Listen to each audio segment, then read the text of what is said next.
언제 닥쳐도 이상할 것 같지 않다. 글쎄요. 아직 안 끝났고요. 근데 앞으로 할 거다가 아니라 네. 예. 하고 있네 하는 종목은 올라가요. 그거는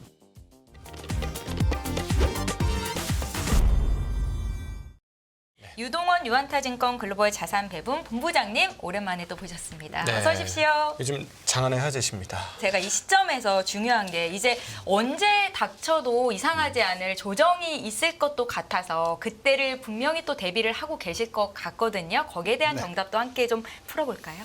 네, 언제 닥쳐도 이상할 것 같지 않다. 조정이. 글쎄요. 네. 오늘 그 의문증을 좀 풀어드릴게요. 네.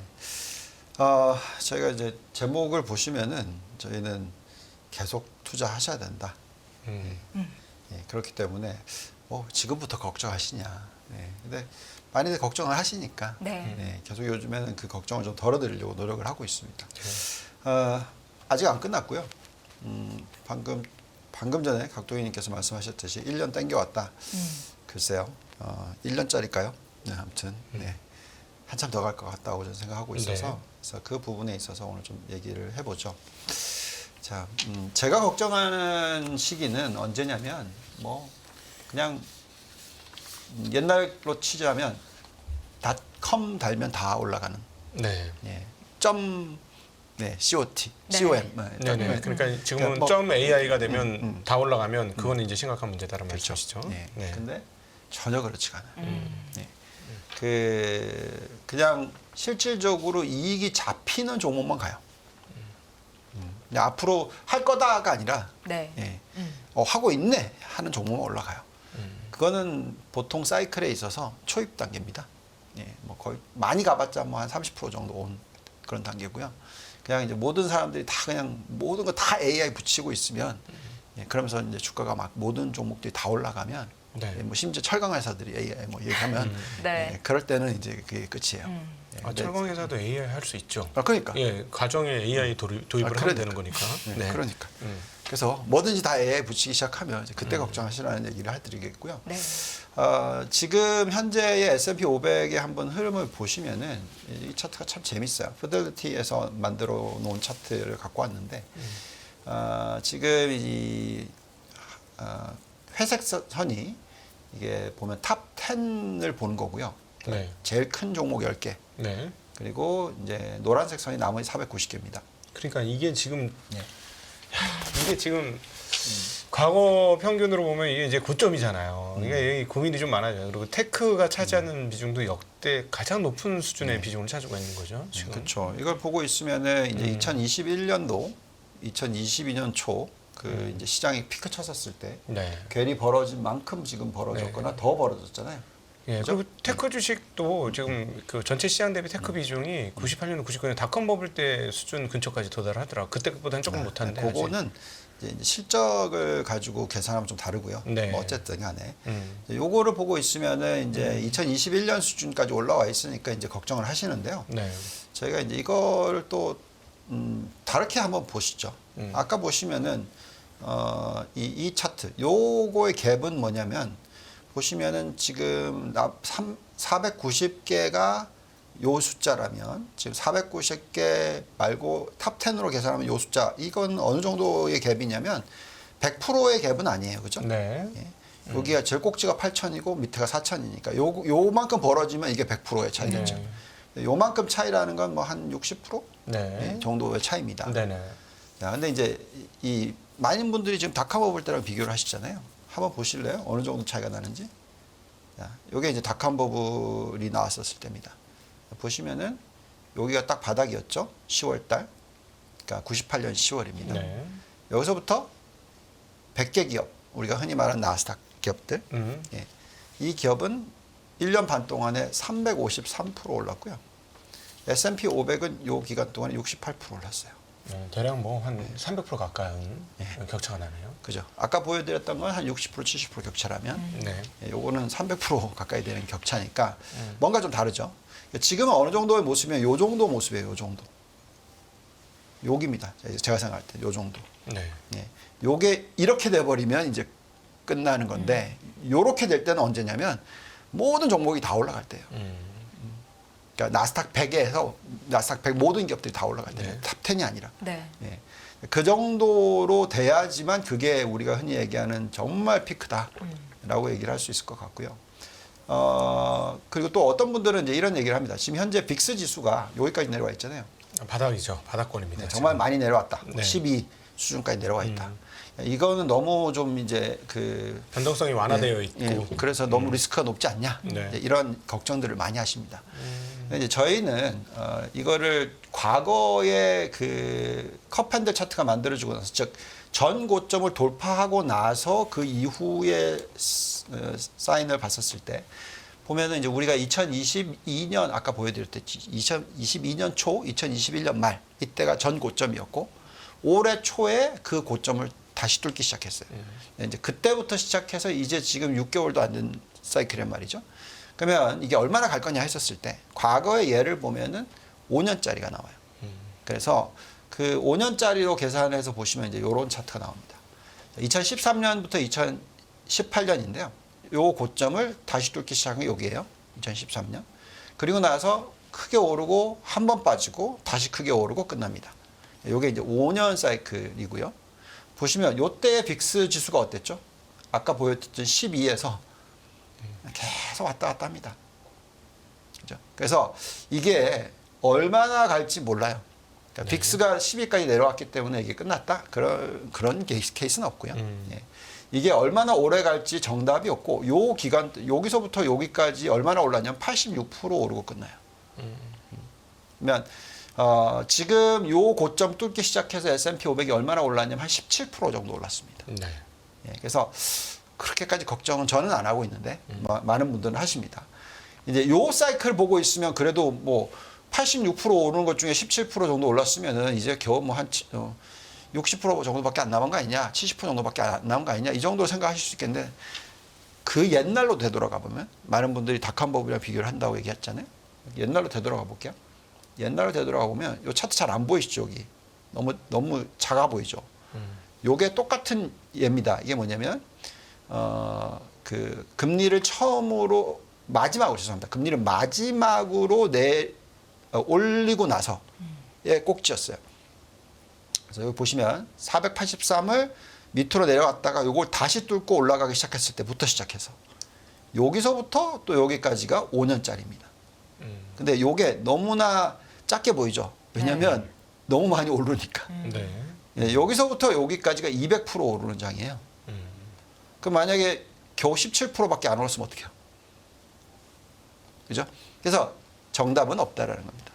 결국은 펀더멘탈을 보고 판단해야 된다는 거고 그러면 또 이때도 마찬가지로 보시면 요 시기가 보시면 딱 12 근처예요. 그죠? 계속 12에서 놀다가 이제 한번 한 단계 올라가고 또 놀다가 한 단계 올라가고 이런 식으로 하면서 계속 올라가는 거예요. 그래서 우리가 빅스 지수만 놓고 보면 변동성이 너무너무 죽었기 때문에 이게 꼭지다. 글쎄요. 예, 그거는 아닌 것 같고 결국 우리는 펀더멘탈을 보면서 판단해야 되고 저는 이번 사이클이 글쎄요. 5년까지 갈지는 잘 모르겠으나 네. 3년은 갈 것 같아요. 지금부터 3년이요? 그러니까 올해 초부터 시작해서. 올 초부터. 예. 그래서 그러면 2년 반 정도 더 갈 수 있지 않을까 정도 최소. 저는 그 정도는 보고 있고요. 자 그러면 이게 이제 뱅크 오브 아메리카에서 얘기하는 지표들인데요. 뭐 여러 가지 지표들 10가지 지표를 보고 있는 겁니다. 뭐 여러 가지인데 어쨌든 뭐 센티먼트 지표와 밸류에이션 지표와 매크로 지표를 10개를 쓰는 거예요. 예. 그래서 센티먼트 지표라는 건 대부분 다 기술적인 지표고요. 네. 밸류에이션은 뭐 다 아시겠지만 이제 얼마나 싸냐 비싸냐 하는 부분이고 매크로는 뭐 일드 커브라든지 뭐 이런 것들입니다. 그래서 이게 왜 이제 중요하냐면 뱅크 오브 아메리카는 저희도 뭐 여러 가지 지표를 보는데 뱅크 오브 아메리카는 이 10개의 지표를 보고 이 10개 중에서 도대체 몇 개가 고점 시그널을 주느냐를 봐요. 근데 보시면은 이제 90년에 그리고 2000년에 2007년에 요게 가장 세게 부러졌던 시장이에요. 그 꼭지를 찍었던 때입니다. 꼭지를 찍었었을 때 보시면은 88%, 90%, 80%. 그러니까 10개 중에서 한 8개 이상 체크가 8개 되면 이상이 체크가 되면 걱정하자. 네. 네. 예, 요 정도 수준이고요. 근데 보시면은 그 뒤에 보면 18년, 20년, 22년 있는데 보시더라도 그래도 50은 이상 돼야 된다. 그죠? 그리고 요 세 개는 그렇게 세게 부러지는 장들은 아니었어요.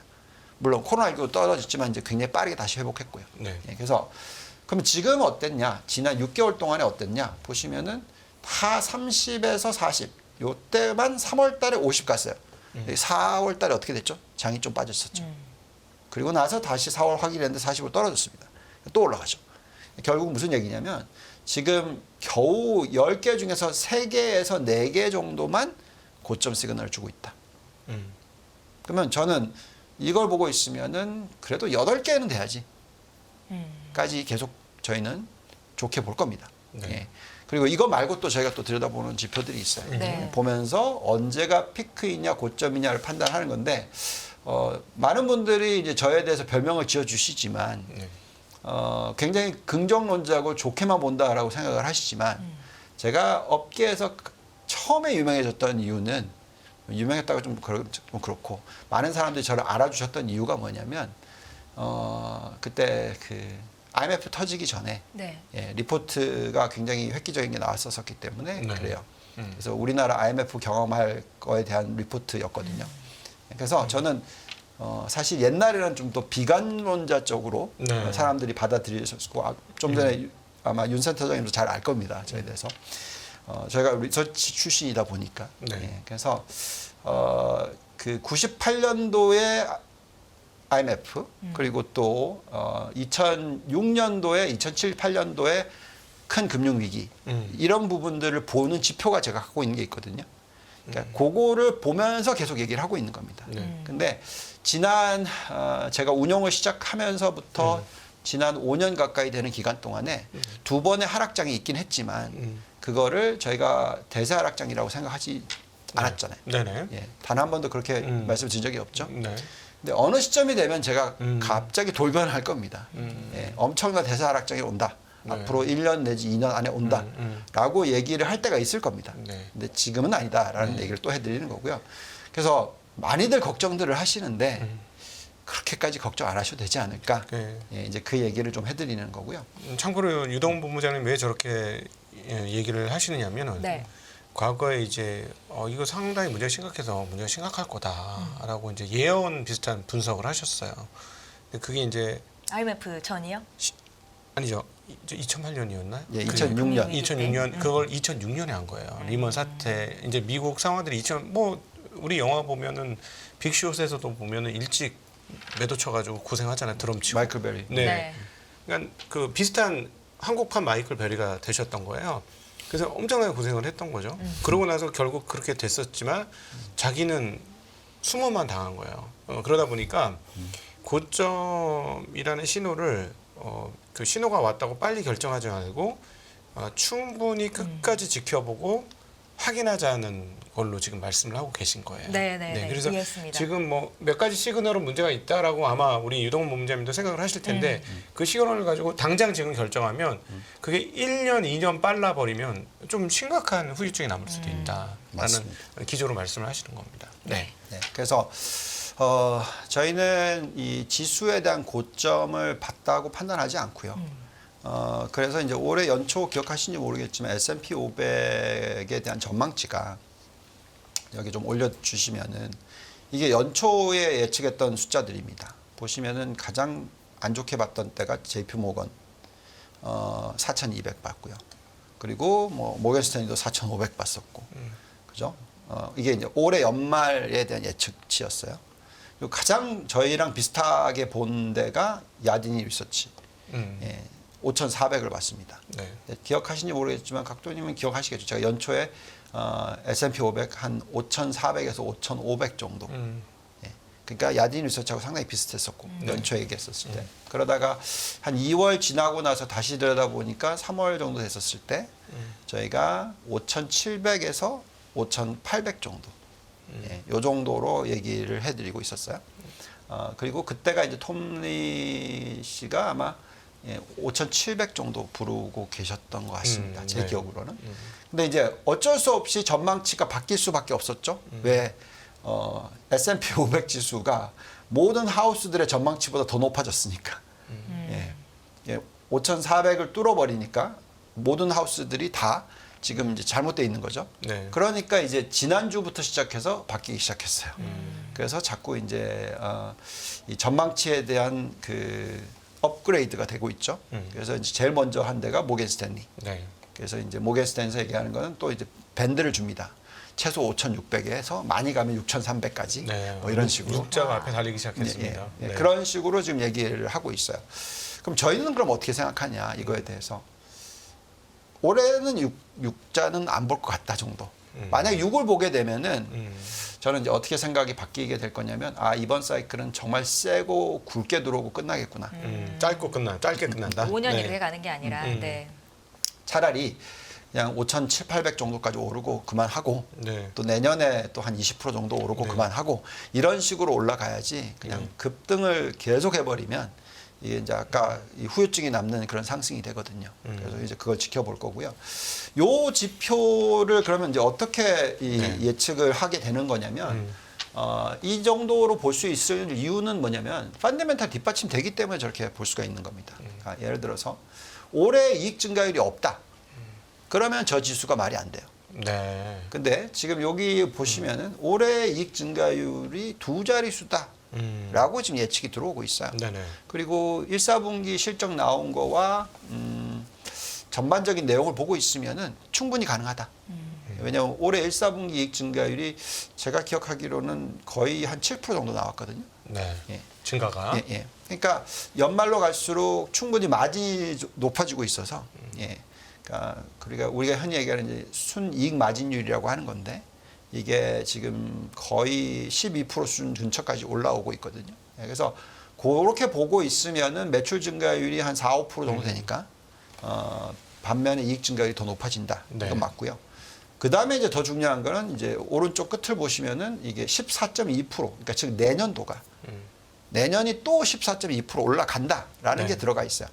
만약에 이제 내년에 대한 전망이 틀리려면은 이게 14.2%가 아니라 뭐 성장 안 해야죠.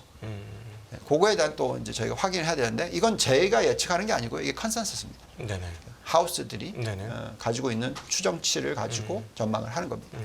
그래서 저는 이제 그거를 쫓아가면서 이제 예측을 하는 거일 뿐이고요. 네. 그래서 요걸 가지고 이제 보면은 이제 이런 현상이 나오는 거죠. 이제 골드만삭스가 S&P 500 지수에 대해서 예측을 하고 있는 게 만약에 경기 침체가 온다. 네. 앞으로 1년 안에 온다라는 가정이 들어가면 이렇게 되는 겁니다. 4,800으로 빠질 거다. 지금 5,400, 5,500에서. 네. 예, 그러면 마이너스 10%에서 15% 정도 빠지는 거죠. 그렇지만 이게 아니다. 그러면 그냥 베이스 라인은 5,600. 예. 그리고 만약에 좀 더 캐치업을 한다 그러면 5,900 부르고 있는 거고 정말 메가캡 익세서리즘 우리가 아까 얘기했던 좀 약간 닭한 버블성의 모습이 나온다. 그러면은 이제 6,300까지 지금 부르고 있는 상황입니다. 그럼 요거를 저희가 예측하는 거하고 좀 비교해서 말씀을 드려보면 이렇게 답이 나옵니다. 저희의 분석으로는요, 올해 연말에 금리가 이 지금 현재 수준, 즉 4.2%에서 4.3% 정도, 예, 여기서 별 변화가 없다. 네. 그러면 아까 골드만삭스가 되게 비슷하죠, 5,600. 살짝 넘는 수준 정도까지. 네. 그래서 5,600이 올해 연말 저희 전망이고요. 안 바꾸고 있습니다. 요거에 대해서는. 근데 만약 금리가 4%대로 떨어진다. 네. 그러니까 금리를 이제 한 번, 두 번 정도 내려주면서 추세선이 지금 4.5에서 지금 4.2, 4.3까지 내려왔잖아요. 이거 10년물 금리 말씀하시는 10년 겁니다. 네. 요게 이제 연말까지 4%로 하향 안정화되면 네. 지수는 5,800을 뚫을 수도 있다. 예, 요 정도가 이제 저희 예측입니다. 네. 연말까지는. 그러니까 요 정도 안에서 움직이면 저는 이 사이클이 앞으로 1년이 아니라 2년, 3년, 4년 이 정도까지도 갈 수 있겠구나라고 생각할 거고요. 그게 아니라 2025년 말까지의 숫자를 땡겨가지고 앞에 6자 보기 시작하고 막 지금 6,800이 내년 연말까지 저희 예측치인데 이거를 너무 빨리 보잖아요. 그러면 이게 거품인 거죠. 그러면 이제 저희가 또 생각이 많이 바뀔 수가 있을 것 같습니다만 어쨌든 지금 현재 시점에서는 올해 연말까지 5,800 그리고 내년 연말까지 6,800 정도면 요거는 그냥 과거에 95년부터 2000년 사이클에 있었던 그 상승 주기에서 1년 차, 2년 차 요렇게 넘어가는 그런 시나리오가 되지 않을까라고 지금 생각하고 있고요. 네. 물론 중간에 바뀔 수 있습니다. 그래서 우리가 들여다보는 여러 가지 지표들을 보면서 확인할 거고 네. 우리만이 아니라 아까 보여드렸듯이 뱅크 오브 아메리카도 그렇게 하고 있는 거고 정말 많은 하우스들이 다 그렇게 하고 있을 겁니다. 네. 그래서 고점 시그널이 도대체 뭐냐, 어느 상황 정도 와 있느냐, 얼마나 심각하냐 그거를 계속 이제 지켜보시다 보면은 그 얘기를 좀 이해를 하실 수가 있을 것 같다. 예, 요 정도로 저는 지금 생각을 하고 있습니다. 네. 네. 자, 뭐 그러면은 이제 그 조금 논란이 있는 그 빅테크하고 지금 정말 오늘 시장 보면 진짜 AI 판이었잖아요. 지금 이번 주 내내 AI 판이에요. 그러면 다른 쪽으로 확산되거나 다른 쪽으로 한번 생각해 볼 여지는 없을까요? 지금 그렇게 보여서 말씀드리는 겁니다. 그래서 이제 이게 고민이 되죠. 네. 고민이 된다라는 거는 우선은 지금은 굉장히 저는 마음이 편해요. 그러니까 제가 들고 있는 종목들만 들고 있으면 수익률이 굉장히 괴리가 많이 나겠구나. 네. 그러니까 올해 연초 대비해서 S&P 500이 한 14% 정도 올랐는데 네. 참 저희 수익률 얘기 못 하니까 아무튼 네. 그거에 몇 배 이상의 수익이 지금 나오고 있어요. AI 관련주들은 그러니까 굉장히 많이 올랐으니까요. 저희가 네. 거기에 집중을 하고 있으니까. 네. 근데 요 차트 한번 보시면은 좀 이해가 가실 거예요. S&P 500을 열등분했습니다. 열등분 해놓은 거예요. 그래서 첫 50개, 그 다음에 그 다음 50개, 이렇게 쭉 해서 10개 나눈 겁니다. 뭘로 나눈 거냐? 시가총액으로 나눈 거예요. 네. 그래서 시가총액에서 가장 시가총액이 큰 10개가 수익률이 어떻게 되죠? 플러스입니다. 그죠? 그러니까 이게 2, 4분기 동안이에요. 그러니까 4월 1일부터 지금까지. 네. 네, 대충. 그러면 이 탑 50개 기업만 이렇게 오른 겁니다. 네. 나머지는 다 마이너스예요.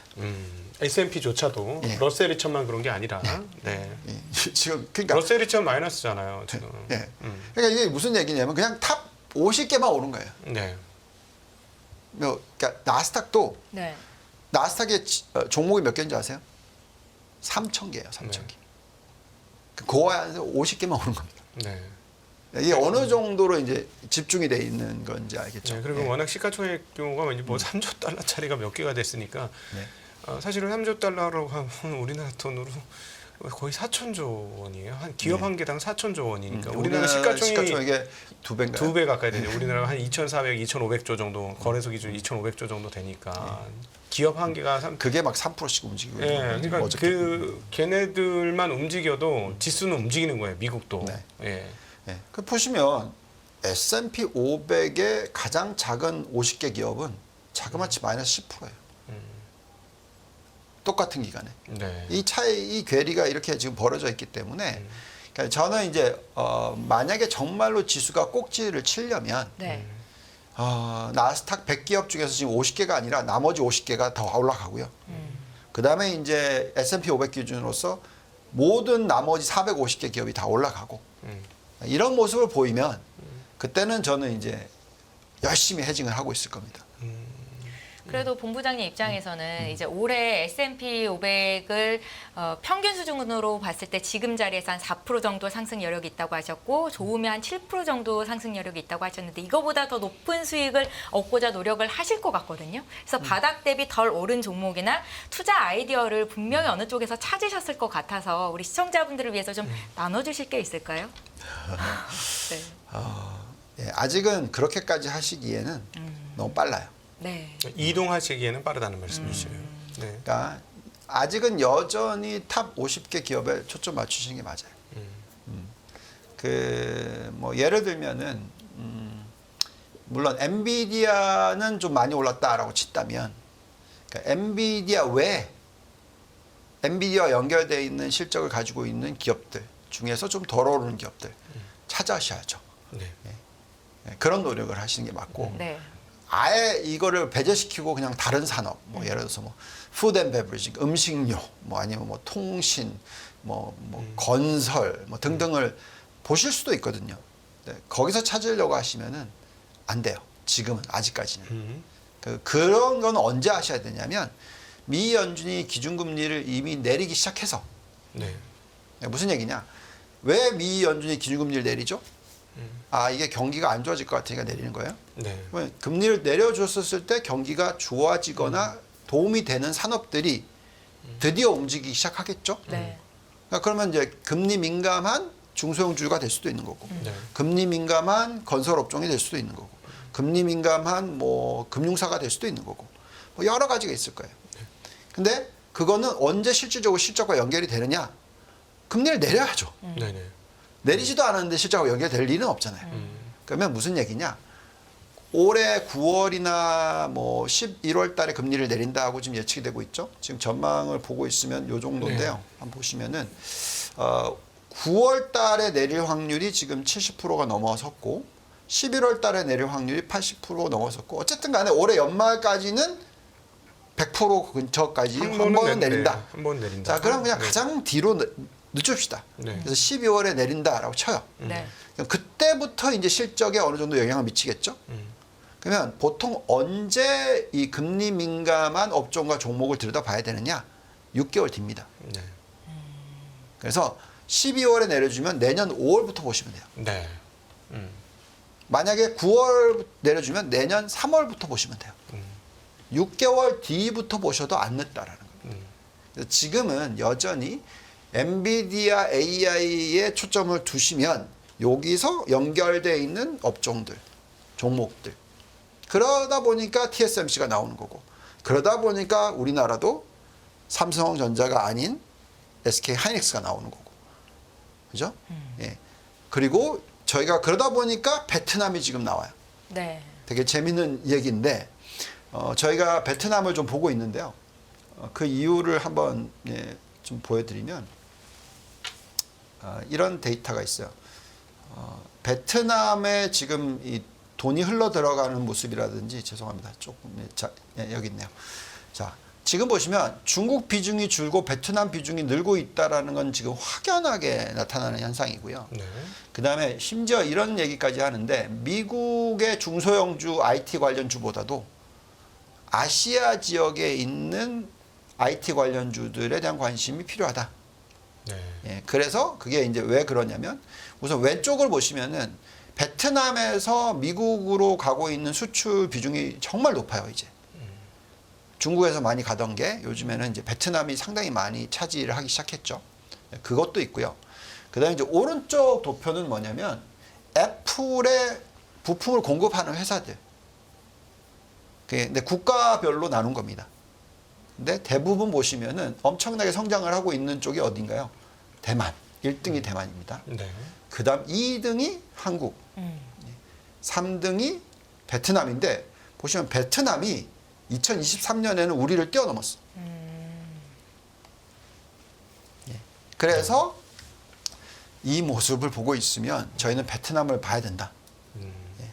이런 생각이 저희가 들거든요. 그래서 베트남에 대한 비중에 대해서 좀 관심을 가지실 필요가 있고 거기에 뭐 종목을 선별하실 필요가 있을까는 사실 베트남 종목 선별하기 어려우니까 네. 그냥 베트남 인덱스를 보시는 게 좋지 않을까 정도. IT 네. 관련된 정도. 네. 요게 좀 어떻게 보면 좀 투자 아이디어가 될 수 있을까. 근데 그렇다 하더라도 뭐 혹시나 뭐 베트남에 대해서 내가 가지고 있는 포트폴리오에 30% 싣는다 뭐 이건 네. 절대 하시면 안 되고요. 왜냐하면 네. 베트남이라는 국가가 전 세계 GDP에 차지하는 비중은 0.2%도 안 돼요. 그거의 10배를 가져가신다 하더라도 내 포트폴리오의 2%만 가져가시면 되는 거죠. 그래서 최대 가져가는 비중으로 저희가 어떻게 잡아놨냐면 한 3% 정도. 예, 그래서 한국의 10%, 대만의 9%, 베트남의 3%. 네. 요 세 개만 하더라도 22%입니다. 네. 이거 굉장히 높은 비중이에요. 근데 요 전략이 적절하다. 네. 네. 예, 그 정도로 저희는 지금 생각을 하고 있고요. 네. 저희가 얼마나 시간이 더 있죠? 이제 마무리를 지어야 될 것 같습니다. 아, 벌써 본부장님. 그렇습니까? 네. 그러면 업종으로 가죠. 네. 바로 업종으로 가시죠. 네.